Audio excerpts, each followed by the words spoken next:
This is a little video on what's on my bench. This is, or was, a KWA CQB M4. Has to be at least 10 years old. The guy had it and gave it to me, and the first thing I did was change out the bucking, put a Type 4 barrel in it, which was a little bit longer, comes to about here. He was shooting about 2.0s, with 2.0s, matter of fact. He was shooting about 280 with 2.0s. After just putting in the Type 4 barrel and the new bucking, he was actually shooting like 330, so about he was 300 with 2.5s. But very inconsistent. You know, it would be 290, 310, you know, 300, 305, all over the place. What this had in its side was this, I have the wrong bag, KWA split hop-up.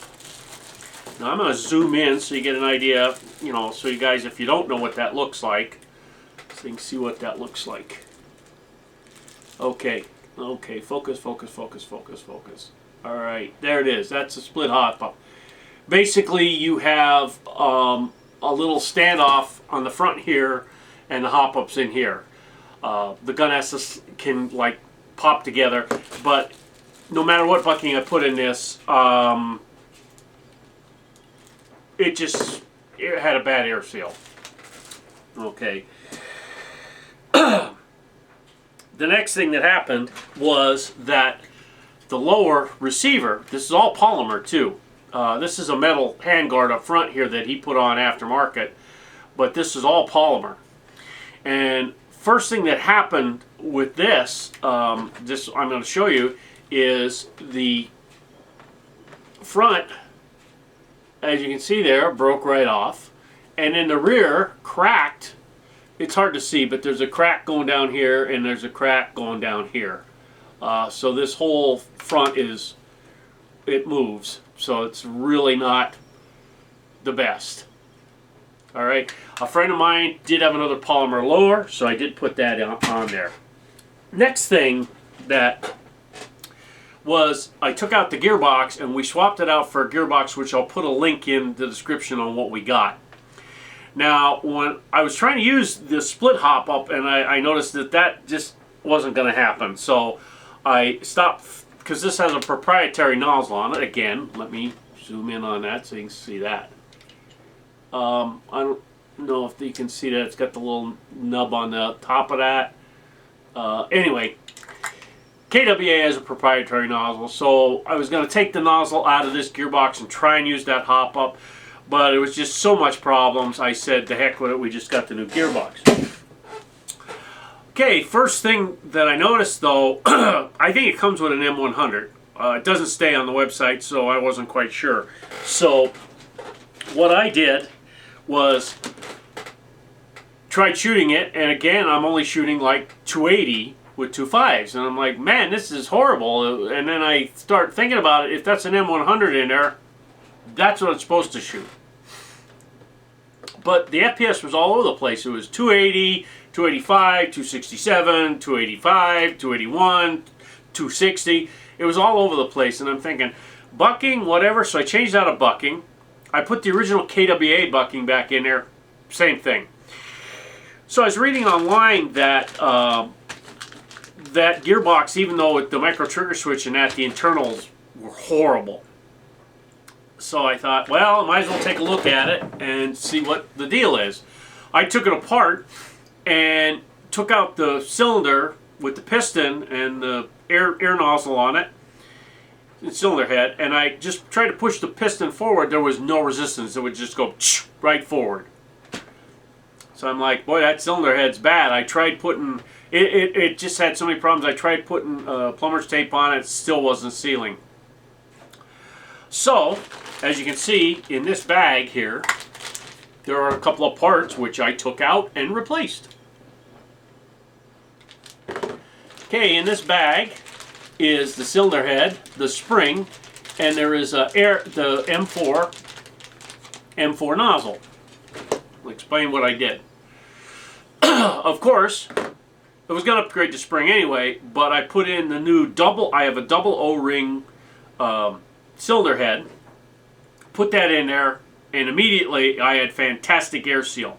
I put the old nozzle back on and it just right forward. It like just letting everything right out. Nozzle might have a little crack or something that I couldn't see, but it just was letting all the air right out. So I happen to have a CNC'd M4 metal hop-up air nozzle, or metal air seal nozzle. So I put that on there, and I mean, I went to push the piston in, and I mean, it's stopping. It's not even going. It's fantastic air seal. Put it back together, and it's a quick change spring gearbox. So I thought, let's just put it together and put in like a bigger spring, because that's what he wants in there. Now, this has a KWA, what it says high torque motor, but this is a 10-year-old high torque motor, or whatever, how many, 8 years old or whatever. So high torque for that might be a lower spring. So I was just putting the spring in the gearbox while it was out of the shell.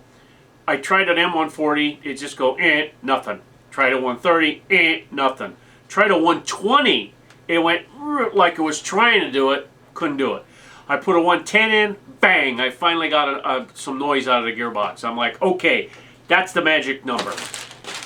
So I put the 110 in there, and it's put it all back together, put everything on it, bang, slam, 381, 381, 381, 381. I said, oh, the chrono's locked up. I turn it off, turn it back on, start shooting again.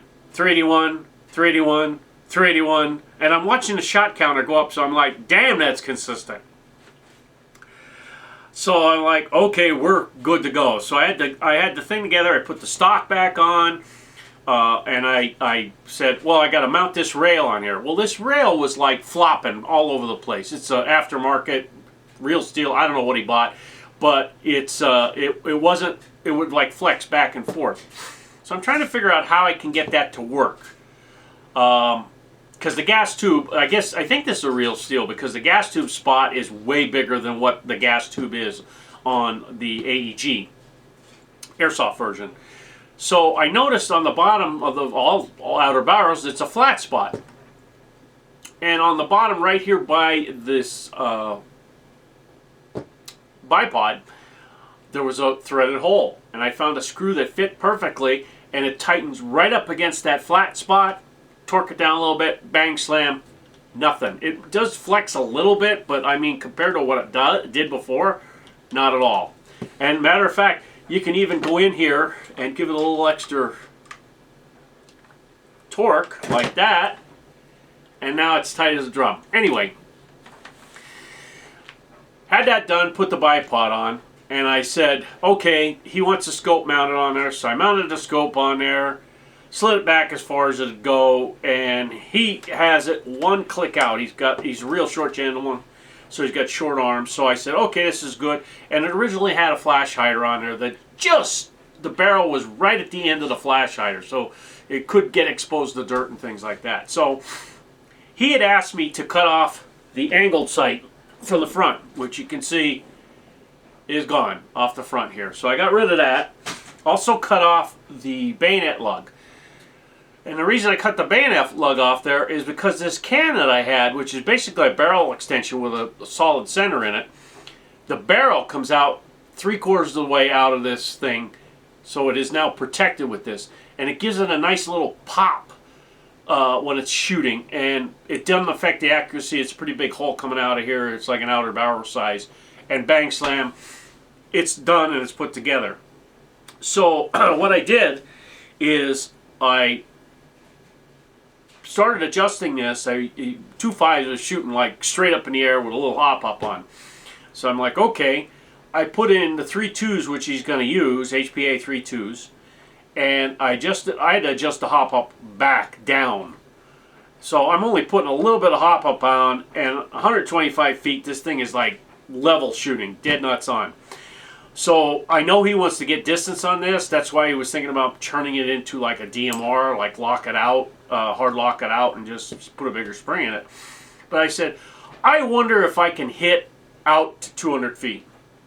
So I had the hop up pretty much adjusted. I gave it just a little tweak so it goes out with a little jump and drops. And it's 200 feet easy. I was actually shooting a shed that's 220 some feet out. Dead nuts on. I was shooting no problem.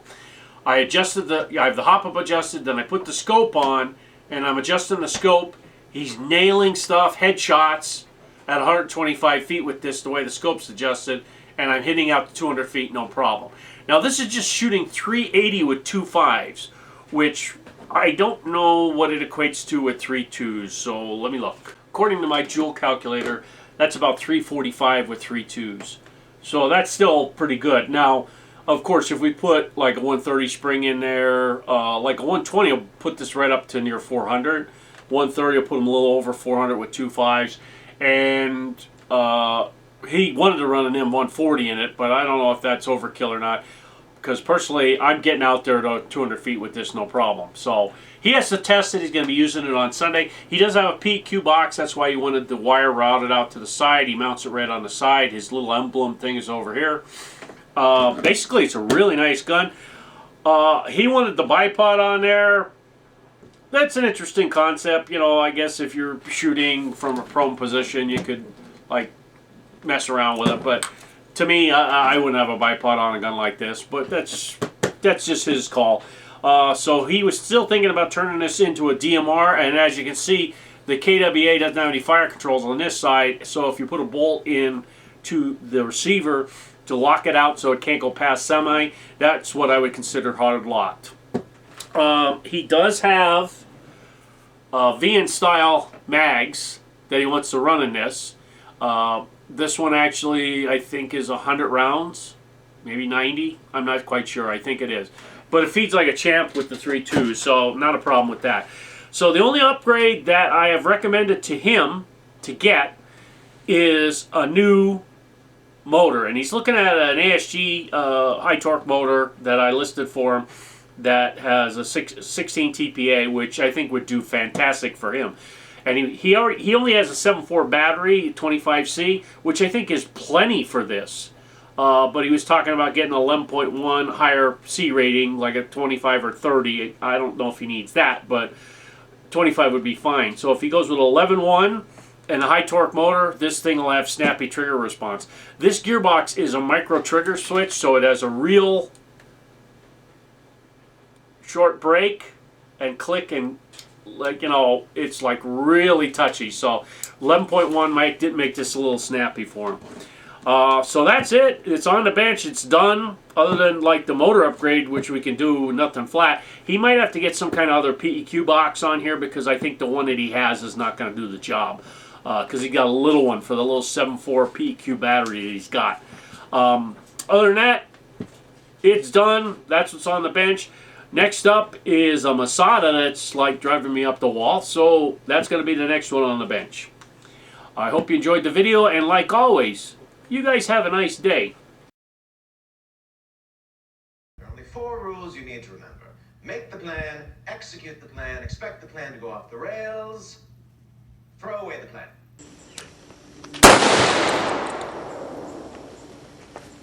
Wow.